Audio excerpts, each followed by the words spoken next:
One is the next installment in this retrospective series we are doing on the Star Wars films.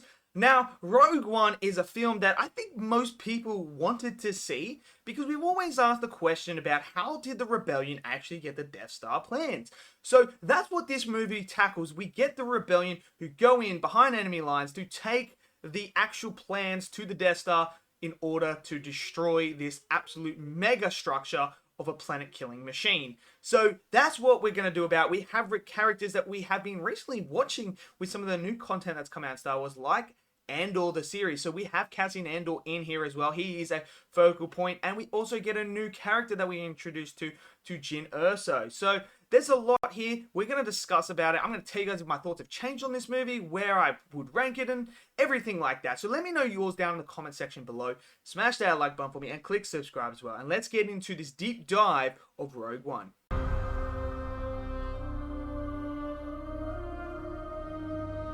So Rogue One, A Star Wars Story, is the story about the Death Star plans, the rebellion going in and getting it. So this film, to me, like, I don't think it's any of the top tier. Like, I honestly don't think it's like a top tier Star Wars film, but it is definitely dwindling just there in the middle about for me. I especially after rewatching it and having Andor as a series there as well. I feel like Andor has enhanced this movie a lot more. So I'm interested to see when season 2 of Andor comes out, if that actually enhances Rogue One even more.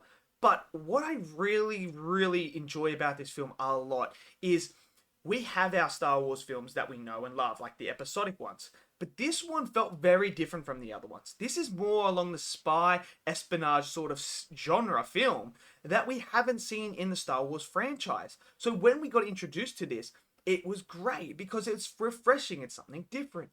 We do have some, Force users in here. We have Darth Vader who makes cameos and stuff like that. And I'm sure we're going to talk about that scene as well, because there are some epic scenes with Darth Vader in this movie.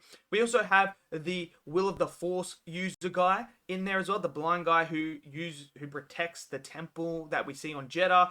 We have him. He's able to clearly tap into the Force and use it I wouldn't say at will, but he can use it to a degree. Not obviously as good as a Jedi or a Sith, but he has the ability to tap into it. And we see that throughout the whole entire, movie as well, where he's able to dodge bullets. Even though he's blind, he can dodge bullets, move, and it feels like the Force is willing him on through the actions that he does, especially in fights. So we have those in there. So it's not deprived completely of all the Force and everything that we know and love of Star Wars. There are elements in there as well. So we also have Tarkin, he's back in here as well. They do the deep fake sort of stuff with him and Princess Leia.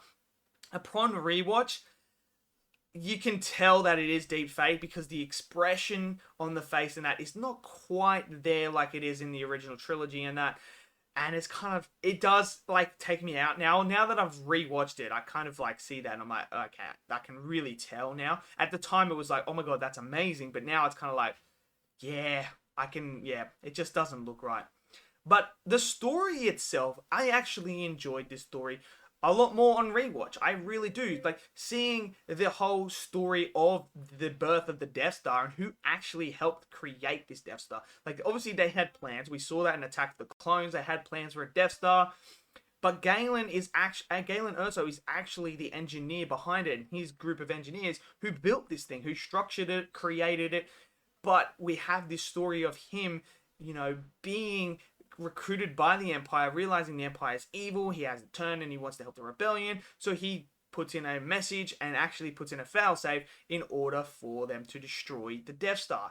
And it comes down to his daughter, who is pretty good in this movie. I must say, I enjoy her character. She's not the strongest character, but I do enjoy her. Like, I don't have any serious problems with her character at all. I think her and Andor's relationship in this film actually worked quite well for me. And the dynamic that they had was great because at the start, they don't really trust each other. And towards the end, they come back full circle where they're actually working together and working for each other. And they have that beautiful moment with the big explosion coming over where they're sitting there together at the end. And Andor says to her, your father would be proud of you. And like, after watching Andor, you kind of sit there and you're like, yo, your mother would be proud of you too, Andor, from everything that you've done. And like the little subtle things that happen in this movie with Andor's character where he says to Jyn, you're not the only one that's lost everything now means so much more. It has so much more weight to it now that we have the Andor series, because we see what he's actually lost so far. Like, he has lost a lot so far, and we see that in him when he makes that, that remark about, I've been in this battle since I was 6 years old. We see that now, the struggle that he's been going against the Empire, and it's only now that he believes in the rebellion. And it's good to see this whole Andor in this way now, this old, more mature Andor that's gone through the ringer to where he is now. It actually enhanced his character so much for me that I actually enjoyed him a lot more in Rogue One now. And it's really, really great to see, because you could easily create the Endor series that doesn't actually work with this movie, and you could change things, but it actually did enhance it for me. So their relationship I really enjoyed, and that shot at the end was fantastic. Ben Mendelsohn as the actual villain, as Kramik, I think his name is. Look, he does a good job here. It's basically Ben Mendelsohn playing Ben Mendelsohn. That's really, really what it is. He does a pretty good job. I don't think he's like anything over the top or anything like that, but like, he could be better. But obviously he has ambitions to get to where he is, and most of the people in the Empire do have that, especially the Imperial officers. So, but that interaction he has with Darth Vader on Mustafar, which I absolutely love. We got to see the castle of Mustafar. I just wish we got to see more of Vader's castle and more of Mustafar and that. So I really wish they did go down that sequel route to use in that, but they obviously didn't. But I really enjoyed that whole confrontation with Vader and him, and like this whole idea of him like trying to like use Vader as like, yo, can you just tell the Emperor, man, like, this is what's going on and that. And Vader basically just says to him, like, man, I didn't summon you here to just tell me to dob on you. Like, that's not how it's going. And it just, you see Vader and how much of a threat and like full menace he really is when he's like choking him, and he's like telling him, don't let your aspirations get too big, mate. Don't let it get too big. So that was all good as well. You have the whole rebellion as well there, and just like how they're ready once they figure out that the Death Star is actually something that can destroy planets. They start to like crumble and basically go, oh, I don't know about this now. Like, it was all good with the Star Destroyers in that, but this is a planet killing thing. Like, maybe it's a bit too much for me. But then we see them go into Scarif and actually start the assault to get these plans, and then they join in. And that's the whole point of rebellion. Like they say, rebellions are built on hope. So you have all that moment as well. And the stuff on Jeddah. The stuff on Jeddah is great as well. Sol Guerrera is awesome. I just wish we had more of him. So far, we only got a little bit of him in this movie. When you hire someone like Forrest to come play him, like, I just feel like he's underutilized in this movie. But we do see him in Andor the series, so I'm hoping we get a lot more of him in Season 2. Because in Andor, he is actually aligning with the Rebellion. So here, he kind of is at odds with them at the same time as well. So I'm interested to see what actually breaks down. Does Luthen actually play a part with that whole breakdown and everything going on there? What does happen to Luthen? Now that we know Luthen is part of it with Mon Mothma, we see Mon Mothma in here, but no Luthen. So I'm interested to see how this is all going to fully connect. So that's why I'm really excited for Season 2. But the stuff on Jeddah was just absolutely awesome as well. Like, we have these just like different aliens. Like, it's very Star Wars. The big Star Destroyer above the city. Like, all that stuff. That battle was great as well. And we see, this is where Endor actually realizes that Jyn is actually a lot more important. So he's got to try and protect her, and he's willing to kill Sol's person to do that. That was all great as well. And then the big explosion where Tarkin uses the Death Star to set an example. That explosion was absolutely visually beautiful. Like, this movie is visually beautiful. Like, Scarif looks absolutely incredible. Looks like a place you'd want a holiday. Like, look at that. It just is absolutely gorgeous. And that final shot of them on the beach was just absolutely beautiful as well. There are so many good things in here with the whole like Star Destroyer as well coming through in space, and we see like the shadow like fall off it. Like, that was beautiful. The Death Star looked amazing coming over the horizon.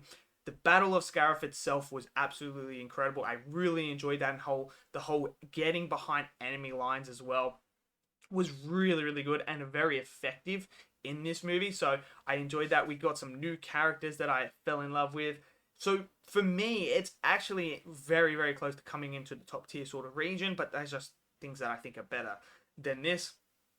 But there is one scene one moment in this whole entire movie that stands above everything else and is one of my favorite scenes in all of Star Wars. And I'm pretty sure most people would agree with me. That scene when Darth Vader boards the rebel ship and you just hear the breathing, and they're all looking as they're scurrying with the plans, and they're looking and they just hear the breathing, and then the red lightsaber ignites. And we just see Darth Vader at his peak, his fullest, just his no mercy attitude, just brutally destroying the rebellion right here, right now. Just cutting fools down, throwing fools up, choking them, doing all sorts of stuff. That scene was just so incredibly perfect. It just summed Darth Vader up perfectly. And then when he's looking over, when the ship dislodged and he's looking at it, that's obviously straight directly into episode 4, which is going to be the next one in this series that we're going to look at because it's directly after Rogue One. So, look, that scene is absolutely incredible. It's one of my favorite scenes of all time in all of Star Wars. So, Rogue One for me, I really enjoyed it, especially after watching Endor and having that as well. It actually does enhance Rogue One for me. I think the star fights are absolutely fantastic. You have some great ground battles. You have some great spy espionage themes running through here. You have some good characters as well. I think this is a very, very good, solid entry into the Star Wars franchise. I enjoyed it. Let me know down in the comments below, what did you guys think? Did you love it? Did you hate it? Smash down in that comment section below. Smash that like button for me and click subscribe as well. And I'll see you guys in the next video. Until then, stay safe and peace out.